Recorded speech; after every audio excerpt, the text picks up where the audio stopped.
Hey everyone, I did the thing. I sorted out Breya deck. A lot of it is proxied at the moment. I plan to fill out as much of it as I can with real cards over time. I don't see myself ever being able to justify buying a Lion's Eye Diamond or a Mox Diamond or anything like that. But for now, we've got a playable paper deck. So I just want to go over it and explain the process. So obviously we've got Breya, Etherium Shaper. For a white, a blue, a black, and a red, you get a 4/4 legendary artifact creature human. When she enters with 2 1/1 blue Thopter artifact creature tokens with flying. She has an ability that says you can pay 2 mana and sacrifice 2 artifacts to choose one. She can either deal 3 damage to target player, target creature gets neg 4/4 until end of turn, or you gain 5 life. I know that having card advantage in the command zone is generally viewed as better, and I could be running Timnacrom for this instead of Breya, but I've always wanted to build a Breya deck, and the archetype of what I originally built my Obeka deck to be just really fit with her. So I decided to just do that, do it my way, and have something a little bit more interesting and unique than the obvious choice of Timnacrom. And now the reason that I say that she's well suited to this position, beyond being able to deal with pesky things like Draneth Magistrates and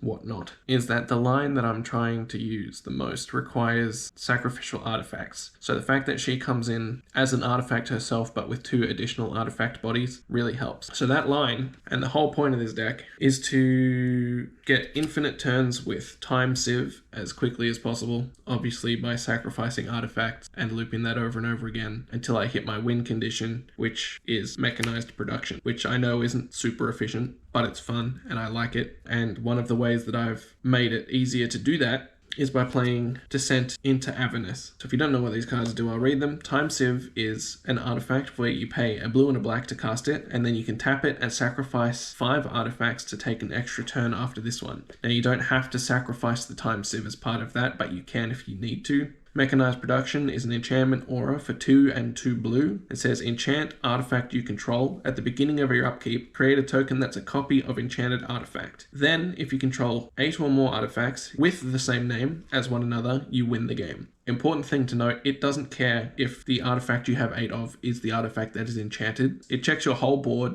to see if you have any 8 artifacts with the same name. So then that obviously will trigger on an upkeep and win. And then the most efficient way that I've found to consistently do that at this stage is through this card called Descent into Avernus, which is 2 and a red for an enchantment. At the beginning of your upkeep, put 2 counters on Descent into Avernus. Then each player creates X treasure tokens, and Descent into Avernus deals 2 damage to each player, where X is the number of Descent counters on Descent into Avernus. Obviously, by the 3rd time this triggers, it makes 6 treasure tokens, which is enough to sacrifice to the Time Sieve to then have another turn, leaving you up a treasure, and then the next turn it'll make the 8. And so if you can, on the turn that this gets its 3rd activation, cast this safely enough, you then move to the next upkeep. This makes 8, this makes another 1 as well, and then it counts your treasure tokens as 8 plus, because at that point you should have 10, and declares you win the game that way. I am running Revel in Riches as well as just a backup. It's much the same. It's 4 and a black for an enchantment that says whenever a creature an opponent controls dies, create a colorless treasure token, and then at the beginning of your upkeep, if you have 10 or more treasures, you win the game. So it's the same deal. It's only a backup. It costs an additional mana to cast, so it's not the first one you go for, but if something happens to your mechanized production and you get graveyard hated,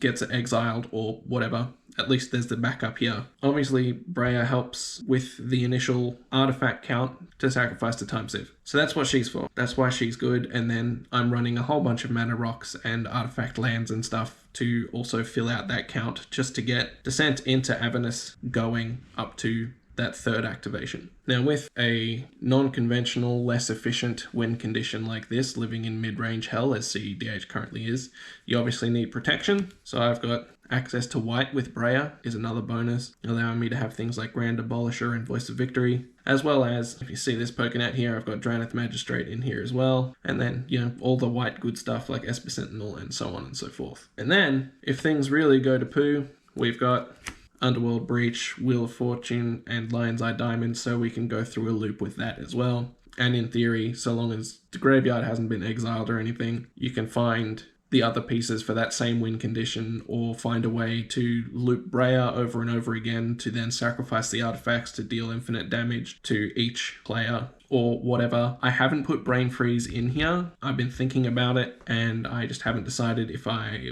want to or not. I know it's probably a good idea. It makes this a much easier win condition than having to hope I don't hit Graveyard Hate, but this also is fragile to Graveyard Hate in the same way as anything else, unless you have an effect like Grand Abolisher or what have you present anyway. So like it to me, I'm gonna try and playtest it and see how it goes first. Obviously, once people figure out the shtick with this deck, it's probably gonna need that backup a little bit more. And I'm not running Demonic, Consultation, and Thoracle either, even though I know I really should be if I really want this deck to be the best cEDH deck it can be, and definitely keep it in that bracket 5 section instead of the bracket 4 section. But that's just not how I want to win. It's so boring to me. Like, it's the best win condition, obviously, it's the most efficient, but it's just so boring and samey, and that's not what I play Magic for. And I don't plan on being a full-time cEDH player or anything like that. This is my one cEDH deck. I don't plan on building any more than that. So that's where this deck is. If you want to see the full list, I'll leave a link to the Moxfield list in the description on at least my YouTube and my Instagram reel. I don't know if I can do that on TikTok or not, but it'll definitely at least be in my YouTube description. So if you want to check out the full list and my other lists on Moxfield, they're all under Pictomonium. I'll leave a link in the description, and that's that one.